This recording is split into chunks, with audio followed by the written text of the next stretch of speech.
Hello and welcome to Conversations. This is an interview series that we record on site in person from around the world with the global leaders from the air freight and logistic companies. We are here in Munich for the Air Cargo Europe and Transport Logistic Exhibitions Conference. And with me in conversation today is Hamdi Osman. Hamdi is the founder and CEO of SolitAir. Hamdi, great to have you for this conversation. Thank you, Reji. Hamdi, could you give us an update on your current fleet, the network, and the operations? Absolutely. Currently, we have five 737-800, and the sixth one coming in next week. Okay. So we're up to six, and we have already two on order. Hopefully, will join us by end of July. So approximately by the end of the year 2025, what is the total fleet size that you're looking at? Our aim between 8 to 10. Okay. And can you give us a detail about your current operations, the network, the destination that you're flying into? So far, we doing the GCC, Indian subcontinent, which we operate in India, in Bangladesh. Now we're going as far as Hong Kong, and back again to Dhaka, back to Dubai. And we're also doing in Iraq, Erbil. And we're doing in Libya, Benghazi. And we also into Nairobi and Johannesburg. Hamdi, what's your short to medium term plan for SolitAir in terms of fleet and the expansion of your destinations? Reji, if you remember when we talked about, what SolitAir is really all about and why being disruptive and why now and why narrow-body aircraft and all of that. When you add all this together, my focus right before Corona and after I retired from FedEx about 10 years ago, it is studying the Global South. And I have found in the Global South, which is, as you know, Latin America, Africa, Middle East, Indian subcontinent, all the way to China. Yep. That Global South, what I start discovering more and more, you're talking about almost close to 6 billion people living out of from the 8 billion people on Earth live in that region. Also agriculture, manufacturing, oil and gas, and everything, you name it, it's all made in Global South. And the Global South is, I would consider it the mecca of trade and everything in there. So my focus is on Africa, Middle East, Indian subcontinent, and CIS countries. And we will remain in that segment. Hamdi, when do you intend to fly into Africa? Africa, we already started the East Coast, and soon we will be going into a little bit into the mid of Africa, and then we by early 2026 we'll be going on the west side, and we looking into from Casablanca all the way to Nigeria. So the key and why SolitAir, the word SolitAir came from the project SolitAir Diamond, which is if you connect Egypt with Kenya, Morocco, Nigeria, and South Africa on the bottom, you get a beautiful shape of a diamond ring. And that's what the word SolitAir comes from. So that's our main 5 hubs. Hamdi, if I were to ask you what is the biggest opportunity and the challenge for a narrow-body operator like SolitAir in the current circumstance, what would they be? Well, everybody they tell me I'm mad. Why narrow-body? It's gonna you needed a bigger aircraft that can take maybe 50 or 60 ton, turn around and all that. Well, here is a segment would really nobody focus on, which is the narrow-body aircraft. My old friend, God rest him in peace, Herb, when he started the Southwest airline, he started with 737-200 and then the 300 and move on. And it was most successful airline from day one, most profitable airline from day one, and so on and so forth. So our region really is made for the narrow body.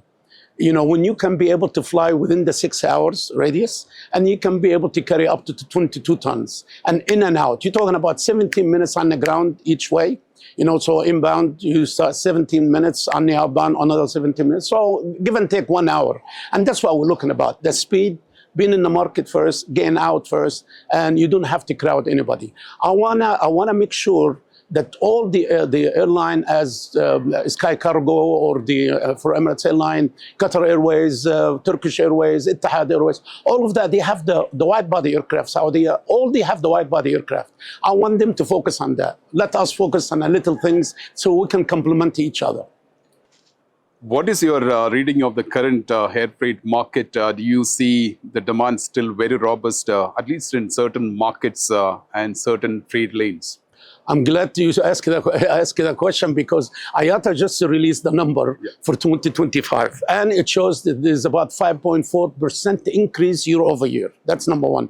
Number two, finally, we reached the 68 million tons a year, which is exactly when I started this program 3 years ago, and my visibility study and my due diligence and all that, it says we're going to hit 66. So from 66 million to 68, that number from IATA, that means everything is moving really according to plan.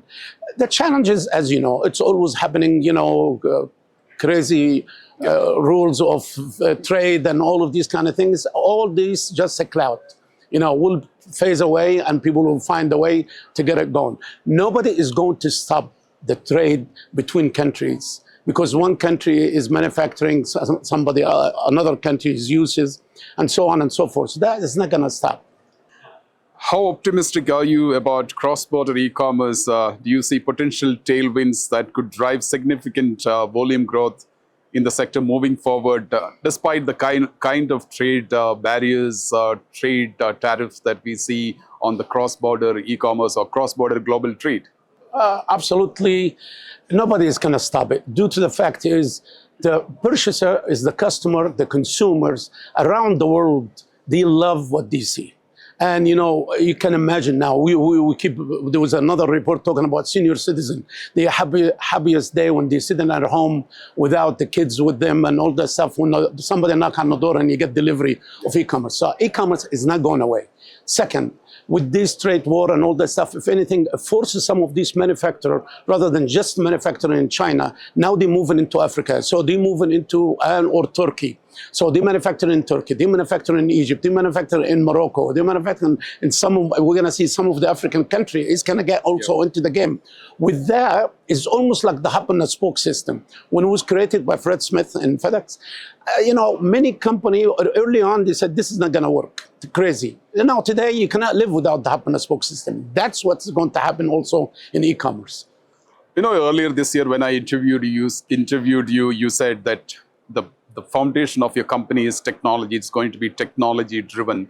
And this is digitalization, technology adoption in air freight is something that we have heard about at several conferences. We keep hearing it again and again. Do you believe that there is much better clarity on what we want to do and how we want to really make our operations efficient and make our business profitable? Absolutely. And I always say we are a technology company with transportation on top. And I will deliver what I'm saying. And this will be for you to be first to know this. We will make a big announcement during the air show in Dubai, which is November 16th to the 20th. During that time, I want you to remember that name, SolitAir Blue. SolitAir Blue will be a game changer in the technology arena.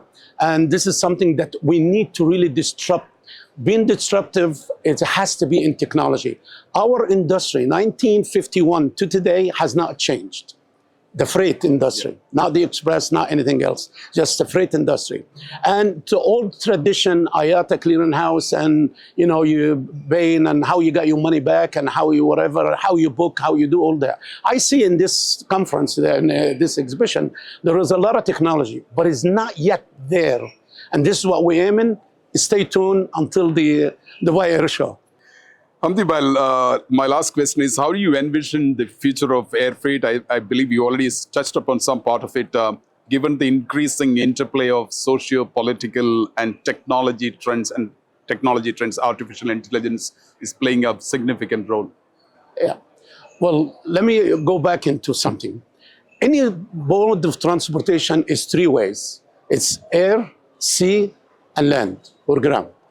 Now, in some country, there is no ground. You cannot go from one country to the other because either there is water around it and there is no connectivity. So you're only left with two modes, either by sea or by air. I don't think any one of them, and whatever happened in the Red Sea, and you saw the mess during the Yemen and all of that, and you saw how air freight became very, very the spine cord of any transportation. So nothing is not going to go away. The air freight is not going to go away, regardless of what people say. If anything, it's going to get better, because what I believe that happened in the early 80s, the just-in-time inventory is coming back. Because a lot of people today are forced, ask the big e-commerce companies, the Amazon and all that, they're forced to do 1 million square foot or 1 million meter warehouses to put all of these. You can imagine now if you can do just that big warehouse in one country and the rest will be by air, you drop into all of these countries around it. This is what's coming back. And you watch in the next 5 to 10 years, see what's going to happen, and said Hamdi said it here on this interview. Hamdi Osman, great to have you. Thank you so much for your time. Thank you. Thank you, Reji. All the best.